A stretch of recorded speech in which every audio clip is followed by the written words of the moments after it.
Opa, aqui é o Marcos Eduardo, seja bem-vindo ao meu canal. Desde já eu te convido a se inscrever e ativar o sino das notificações para ficar sempre por dentro de tudo que acontece no Brasil e no mundo. Deixa um like nesse vídeo para você mostrar para essa plataforma que o conteúdo que aqui é apresentado é algo relevante para você. Pô, assim você diz, ó, o trabalho que o Marcola tá fazendo, aparentemente é algo bacana, eu tô gostando disso daí, ó, plataforma, ranqueia melhor esse vídeo.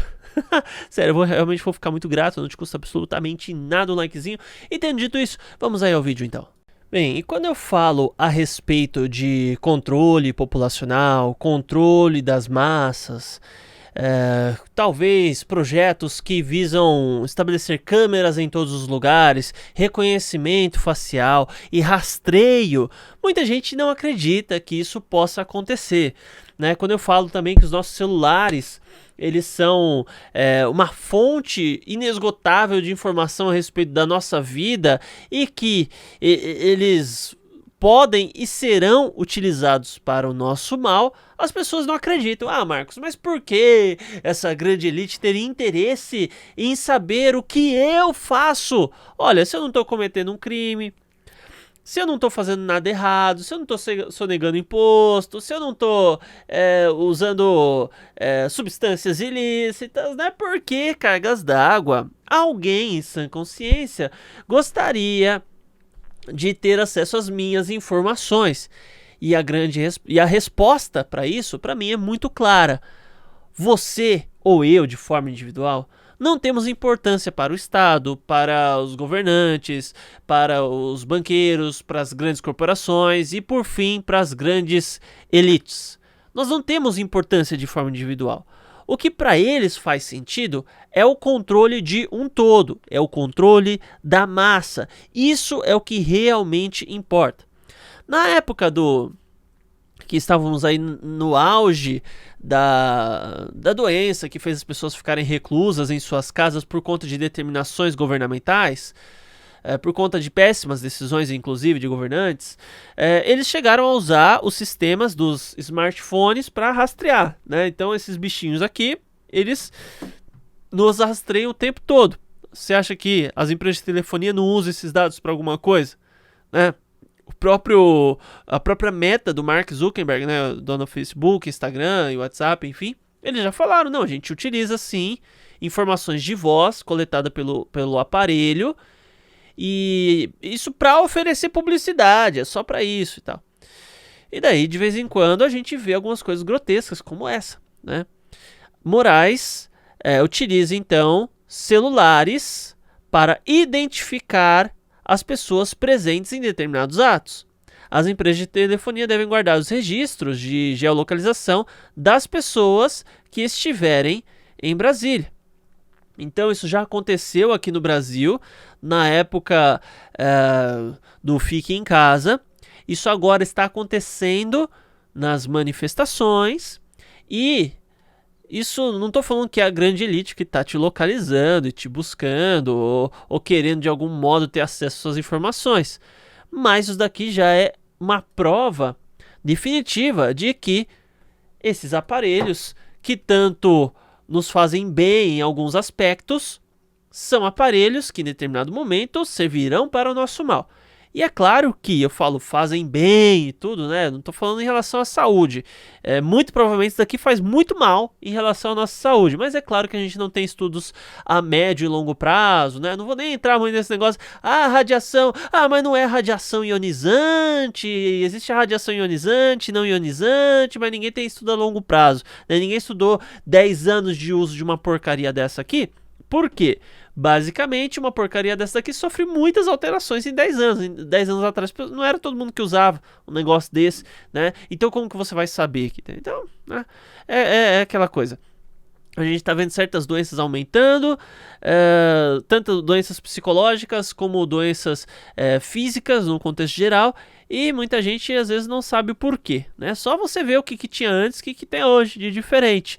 Daí, talvez algumas coisas podem ser a causa, né? Redes sociais também, que tanto nos aproximam, nos distanciam, né? Pô, se eu posso falar com a pessoa via rede social, por que eu vou visitar pessoalmente, né? Para que ter o contato pessoal com aquele ser humano?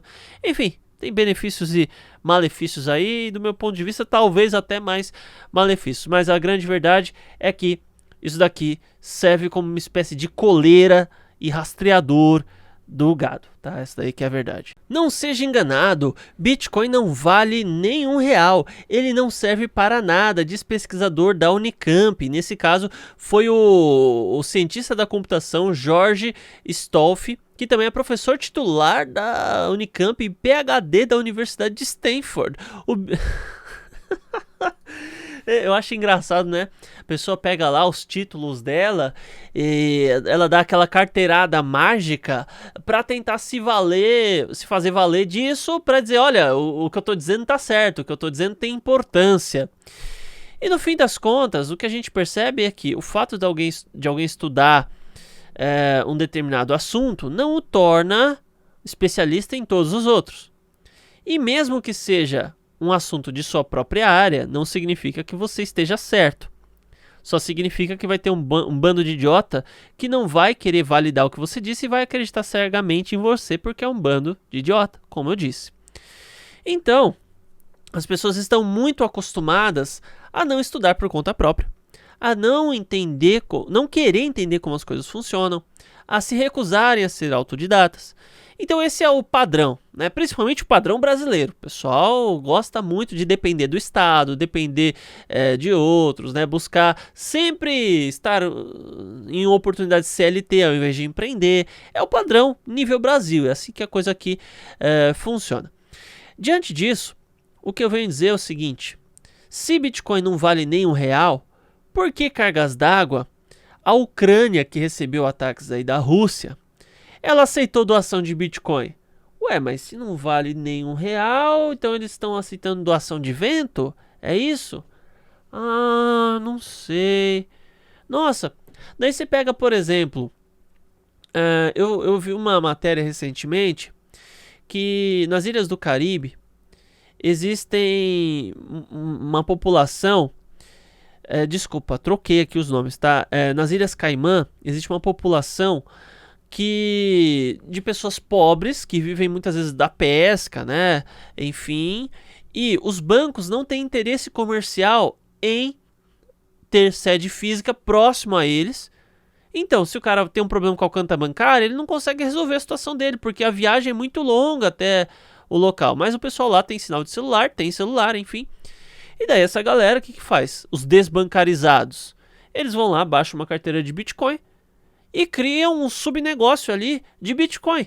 Então, funciona ali para eles muito bem. Você pega o caso, por exemplo, da Argentina, que está entrando em uma crise financeira muito grande, e o uso de Bitcoin e criptomoedas lá cresceu de forma avassaladora. Então, assim, diante da crise e da falência da moeda estatal, as criptomoedas estão proporcionando ajuda para muita gente para não perder dinheiro para a inflação. Ah, tá, e mesmo assim Bitcoin não vale R$1. Ah, daí você pega... Vamos para Venezuela agora. Agora vamos apelar. Vamos apelar. Venezuela. Eles instauraram o Petro, que é a CBDC, fizeram... Você sabe todo aquele rebosteio que existe lá naquela ditadura, enfim, né? E o pessoal começou a trabalhar com criptomoedas, né? Começou a utilizar criptomoedas. Inclusive tinham lojas com a placa lá escrito assim: não aceitamos Petro, não aceitamos não sei o que, aceitamos apenas Bitcoin, Ethereum, Dash, Avalanche, uma lista de criptomoedas que eles aceitam nas lojas. E isso salvou muita gente de morrer de fome. Isso compensou a desbancarização de milhões de pessoas pelo mundo. Isso tem funcionado de uma maneira muito melhor, inclusive, do que locais que têm intervenção do Estado. Então agora você vê o especialista aí que tem absurdos títulos e reconhecimentos por aí, ele vem e fala uma cagada gigantesca que nem essa, e tem um monte de trouxa que vai lá e acredita porque o cara é cheio de título. Realmente impressionante.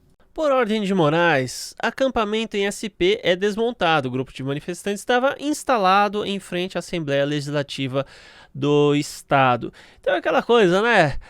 Até então, o pessoal queria desfazer esses movimentos, a mídia toda hora martelando, movimentos antidemocráticos, Daí rolou o quebra-quebra, né? Eles tiveram a desculpa perfeita para poder falar que isso daí não pode continuar. Roberto Araújo assume presidência do grupo Jovem Pan. Executivo ocupava o cargo de CEO desde que entrou na empresa em 2013 e quem saiu foi o Antônio Augusto Amaral de Carvalho Filho, também conhecido como Tutinha. Então, embora o pessoal da Jovem Pan negue avidamente a mudança de sua linha editorial, a gente sabe que a coragem deles não é mais a mesma. Não vou dizer que eles estão sob ameaça, eu não sei exatamente o que acontece e ninguém sabe. Só quem sabe é quem realmente está lá na pele dos caras, só eles sabem o que está acontecendo e só eles sabem as verdadeiras motivações para realizar essas mudanças que estão se fazendo aí na emissora. E justamente a saída do Tutinha, do meu ponto de vista, é um forte sinal de que eles não só mudaram, mas vão ter que mudar bastante ainda.